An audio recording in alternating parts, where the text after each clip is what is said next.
Hello दोस्तों, स्वागत है आपके अपने मनपसंद चैनल कृषि दर्शन न्यूज पर। दोस्तों, अभी तक आपने कृषि दर्शन न्यूज को सब्सक्राइब नहीं किया है तो सब्सक्राइब जरूर करें, साथ में बेल आइकॉन भी जरूर दबाएं। तो दोस्तों, 3 तारीख को 4 राज्यों का रिजल्ट आया था और 4 तारीख को एक और राज्य का रिजल्ट आया, यानी कि 4 दिसंबर तक 5 राज्यों का रिजल्ट आ चुका। आज 8 दिसंबर हुई है। उसके दौरान बहुत कुछ सरकार ने निर्णय लिए हैं।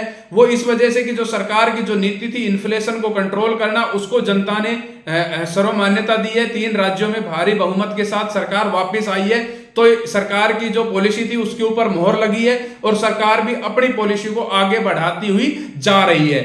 जो निर्णय लिए हैं वो एग्री बाजारों के लिए सुखद नहीं है। उन निर्णय की चर्चा विस्तार से करते हैं। सबसे पहला जो निर्णय लिया गया वो एथेनॉल पर लिया गया।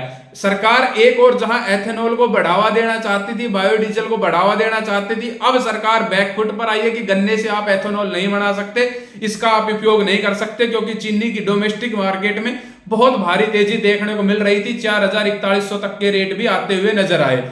दूसरा जो निर्णय लिया गया वो मटर को लेकर लिया गया। मटर का जो आयात जो हम मंगवा रहे थे बाहर से, जो इंपोर्ट कर रहे थे, वो उसके ऊपर टैक्स फ्री था 31 दिसंबर तक, उसको बढ़ा के अब 31 मार्च कर दिया गया है।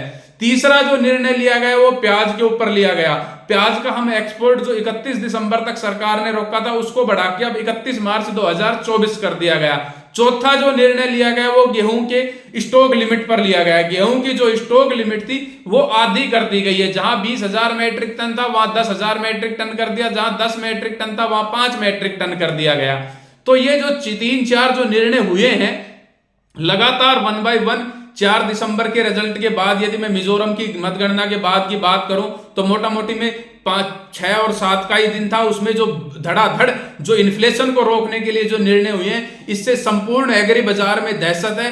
बड़े इन्वेस्टर बैकफुट पर हैं, अभी भी बाजार में साइड लाइन पर अपनी बारी का इंतजार कर रहे हैं कि कब सरकार की टर्न खत्म हो और कब हम अपनी एंट्री करें। तो इन सभी चीजों को ध्यान में रखते हुए ही बाजार में अपने को आगे की रूपरेखा बनानी चाहिए। ये हमारा बताने का उद्देश्य था, डराने का नहीं।